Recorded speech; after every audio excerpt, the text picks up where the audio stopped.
స్వరము. పిత పుత్ర పవిత్రాత్మ నామమున ఆమెన్. ప్రభు మీతో ఉందురుగాక, మీ ఆత్మతోనూ ఉందురుగాక. పునీత లూకా గారు రాసిన సువిశేషంలోని భాగము. ప్రభువా మీకు మహిమ కలుగునుగాక. 5వ అధ్యాయము పవిత్ర వచనములు 4 నుంచి 11 వరకు. ఉపదేశించుట ముగించిన పిదప యేసు సీమోనుతో, మీరు పడవను ఇంకను లోతునకు తీసుకువెళ్ళి చేపలపై కై మీ వలను వేయుడు అనెను. అందుకు సీమోను, బోధకుడా, మేము రాత్రి అంతయు శ్రమించితిమి, కానీ ఫలితము లేదు. అయినను నీ మాట మీద వలనను వేసెదము అని ప్రత్యుత్తరమిచ్చెను. వల వేయగానే వల చినుగునన్ని చేపలు పడెను. అంతట జాలారులు 2వ పడవలోనున్న తమ తోటి వారికి వచ్చి సహాయము చేయుడని ప్రాధేయపడగా, వారు వచ్చి 2 పడవలను చేపలతో నింపగానే పడవలు మునిగినట్లు ఉండెను. సీమోను పేతురు ఇది చూచి యేసు పాదములపై పడి, ప్రభు, నేను పాపాత్ముడను, నన్ను విడిచిపొండు అని పలికెను. ఇన్ని చేపల పడుట చూచి సీమోను అతని తోటివారు ఆశ్చర్యపడిరి. సీమోనుతో ఉన్న జబదాయి కుమారుడు యాకోబు, యోహానులు అట్లే ఆశ్చర్యపడిరి. యేసు అప్పుడు సీమోనుతో, భయపడవలదు, ఇక నుండి నీవు మనుష్యులను పట్టువాడివై ఉందువు అనెను. ఆ జాలారులు పడవలను ఒడ్డునకు చేర్చి తమ సమస్తమును విడిచి పెట్టి యేసును అనుసరించిరి. ఇది జీవమిచ్చు ప్రభుని సువిశేషము. ప్రభువా మీకు స్తుతి కలుగును గాక. దేవుని చేత అమితముగా ప్రేమించబడుతున్నటువంటి ప్రియ క్రైస్తవ సహోదరి సహోదరులారా, మిమ్మల్ని అందరినీ 5వ సామాన్య కాలపు ఆదివారపు ధ్యానాంశములకై ప్రేమతో ఆహ్వానిస్తూ ఉన్నాను. ఈనాటి గ్రంథ పఠనాలు దైవ పిలుపు అనే అంశంపై కేంద్రీకృతమై ఉన్నాయి. ప్రియ ప్రజలారా, విశ్వాసులారా, దేవుడు ఎవరినైతే పిలవాలనుకుంటున్నాడో వారు ఉన్న స్థితికి వెళ్ళి వారిని కలుసుకుంటాడు. వారిలో ఉన్నటువంటి బలహీనతలను, లోటుపాటులను సరిచేసి వాటినే వాడైనటువంటి బలమైనటువంటి సాధనాలుగా వాడుకుంటాడు, మారుస్తాడు, తన సేవకై వినియోగిస్తాడు. దైవ ప్రజలారా, ఒక చిన్న కథ. ఒక రాజు దగ్గర ఒక అందమైనటువంటి వజ్రం ఉండేది. అయితే ఈ వజ్రాన్ని చూసి తాను చాలా సంతోషించేవాడు. అతిథులు ఎవరైనా తన దగ్గరికి వచ్చినప్పుడు దాన్ని చూపిస్తూ ఆనందముతో సంతోషంతో జీవించేవాడు. అయితే ఒకరోజు అకస్మాత్తుగా ఈ వజ్రం కింద పడి ఒక చిన్న లోపం, ఒక మరక, దాని మీద ఒక గీత ఏర్పడింది. అయితే ప్రీతమ క్రైస్తవ సహోదరి సహోదరులారా, ఈ గీత అనేది ఆ అందాన్ని పాడు చేసింది. ఈ లోపాన్ని, బలహీనతను సరిచేయాలని తలంచి చాలామంది వజ్ర వ్యాపారులు పిలిపించాడు. ఈ లోపాన్ని మీరు సరిచేయండి అని చెప్పినప్పుడు వాళ్ళందరూ అన్నారు, ఇది సాధ్యం కాదన్నారు. అయితే కొన్ని రోజుల తర్వాత ఒక వ్యక్తి వచ్చి, వజ్రాన్ని సానపట్టే వ్యక్తి వచ్చి, రాజుగారా, ఆ వజ్రాన్ని పూర్వ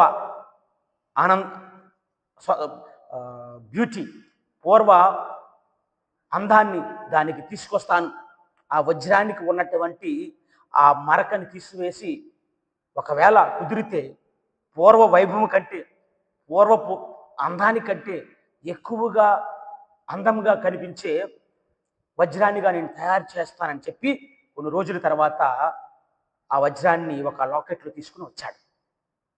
దాన్ని చూసిన వెంటనే రాజుగారికి మతిపోయింది ఒకసారి. ఎందుకంటే మునుపిటి వజ్రానికంటే అదే వజ్రం చాలా అందంగా కనిపిస్తుంది. ఈ సానపట్టే వ్యక్తి ఏం చేశాడంటే, ఆ వజ్రం మీద పడినటువంటి ఆ గీతను ఉపయోగించి ఒక అందమైనటువంటి గులాబీ రెమ్మను తయారు చేశాడు. ఆ గీతకు అటుపక్క ఇటుపక్క కాండాలను వేస్తూ వాటికి ఆకులు, అదే విధముగా పుష్పాలను కుదిరించాడు. కుదర్చడంతో అది చాలా అందముగా, ఆకర్షవంతముగా ఈ వజ్రం మునుపుడి కంటే తయారైంది. అయితే దీన్ని చూసిన రాజు ఎంతో సంతోషించాడు. ఎంతో ఆ సానపట్టిన వ్యక్తిని అభినందించాడు. అయితే ప్రీతమ క్రైస్తవ సహోదరి సహోదరులారా, ఇక్కడ మనం గమనించవలసింది ఏంటంటే, ఆ లోపాన్ని, ఆ లోటును, ఆ బలహీనతని వాడుకొని ఈ వజ్రాన్ని ఒక అందమైనటువంటి వస్తువుగా తయారు చేయడం మనం చూస్తున్నాం. మరి మన జీవితాల్లో కూడా ఇంతే.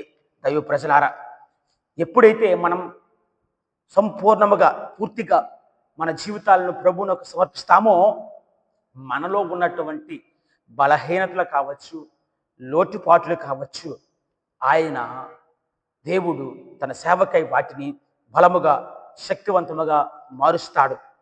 ఈనాటి సుశేష పట్టణంలో చూస్తున్నాం, ప్రభు సామాన్య ప్రజలను తన సేవకై ఎన్నుకుంటున్నాడు. వారు ఉన్నటువంటి స్థితిని బట్టే వారిని పిలుస్తున్నాడు. బలహీనులుగా ఉన్న వారిని పిలుస్తున్నాడు. గొప్పవారిని, ఉన్నతమైన వ్యక్తులను పిలవటలేదు. ఉదాహరణకు చూస్తే బైబిల్ గ్రంథంలో మోషే ఒక హంతకుడు, ఐగుప్తుని చంపేశాడు. దేవుడు మోషేని పిలిచినప్పుడు మోషే పలికిన మాటలు ఏంటంటే, నిర్గమకాండం 3వ అధ్యాయం ఉంటుంది, నేను నత్తివాడిని, నాకు మాట్లాడే శక్తి సరిగా లేదు, నేను నత్తివాడినని చెప్పాడు. ఇర్మియా గ్రంథంలో చూస్తున్నాం 1వ అధ్యాయం 4వ వచనంలో, ఇర్మియా బాలునిగా ఉన్నప్పుడు దేవుడు తనని ఎన్నుకున్నాడు. మాట్లాడడం నాకు రాదు, నేను బాలుడను అని అన్నాడు. ప్రభు అంటున్నారు, నేను బాలుడను నువ్వు చెప్పవద్దు, నేను చెప్పమైన మాటలు నువ్వు చెప్పాలి, అప్పుడు ధైర్యంగా ఉండు అని చెప్పి తనని ప్రోత్సహించాడు. యెషయా గ్రంథంలో చూస్తే 6వ అధ్యాయంలో, యెషయా దర్శనం పొందిన తర్వాత, యెషయా నేను పాపాత్ముడను, నేను పాపిని, నాలో పరిశుద్ధత అనేది లేదు, నేను చనిపోవటమే మేలు, నేను చనిపోవాలి అని తలచినప్పుడు దేవుడు తన నోటిని పరిశుభ్రముగా మారుస్తానని పలికాడు. ప్రీతమ క్రైస్తవ సహోదరి సహోదరులారా, ఈనాటి సుశేష పట్టణంలో కూడా పేతురు గారు తనని పిలిచినప్పుడు తాను పలుకుతున్న మాటలు ఏంటంటే, యోహాను సువార్త 5వ అధ్యాయం 8వ వచనంలో, నేను పాపాత్ముడను, నన్ను విడిచిపొమ్ము అని పేతురు ప్రార్థించెను. ఒక చేపలు పట్టేవాడు, సమాజంలో విలువ లేనటువంటి వారు, చదువు సంధ్యలు లేనటువంటి వారిని దేవుడు పిలుస్తూ మనుషులను పట్టిన వాడిగా చేస్తానని అభయం ఇచ్చాడు.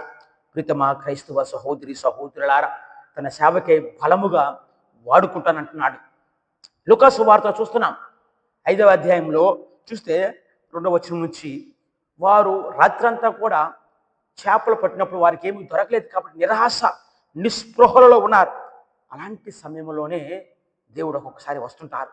మనము కూడా సర్వం ఇంకా అయిపోయింది, ఇంకా ఏమీ లేదు అన్న స్థితిలో దేవుడు మన దగ్గరికి వస్తాడు.